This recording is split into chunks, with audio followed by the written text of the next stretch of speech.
প্রতিশ্রুতি পালন করছে না প্রশাসন। এই মর্মে 7 দফা দাবি জানিয়ে ফের মুখ্য সচিবকে ইমেল করলেন জুনিয়র ডাক্তাররা। মুখ্য সচিবের সঙ্গে বৈঠকের পর ফের তাদের 7 দফা দাবির কথা জানিয়ে মনোজ পান্থকে ইমেল করেছেন তারা। সূত্রের খবর, তাদের দাবিগুলির কথা প্রশাসনকে স্মরণ করিয়ে দিতে এই উদ্যোগ নিয়েছেন তারা। তবে এখন নবান্নের জবাবি মেলের অপেক্ষা করছেন জুনিয়র ডাক্তাররা।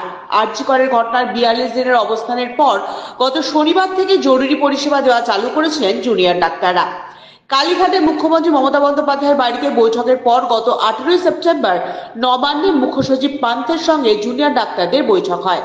বিভিন্ন মেডিকেল কলেজ এবং হাসপাতালের নিরাপত্তার বিষয়ক একাধিক দাবি দেওয়ার কথা প্রশাসনকে জানাতে রাজ্যের মুখ্য সচিবের সঙ্গে আলোচনায় বসতে চেয়ে মেইল করেছিলেন জুনিয়র ডাক্তাররা।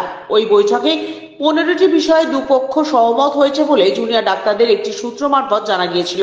এবার তাদের সেই দাবিগুলির কথা ফের প্রশাসনকে স্মরণ করে দিতেই এই ইমেল জুনিয়র ডাক্তারদের বলেই জানা গেছে। আমরা সরকারকে সোজাসুজি জানিয়ে দিতে চাই, অভয় আর ন্যায় বিচার না নিয়ে আমাদের আন্দোলন শেষ হবে না। ব্যুরো রিপোর্ট, আজ বাংলা।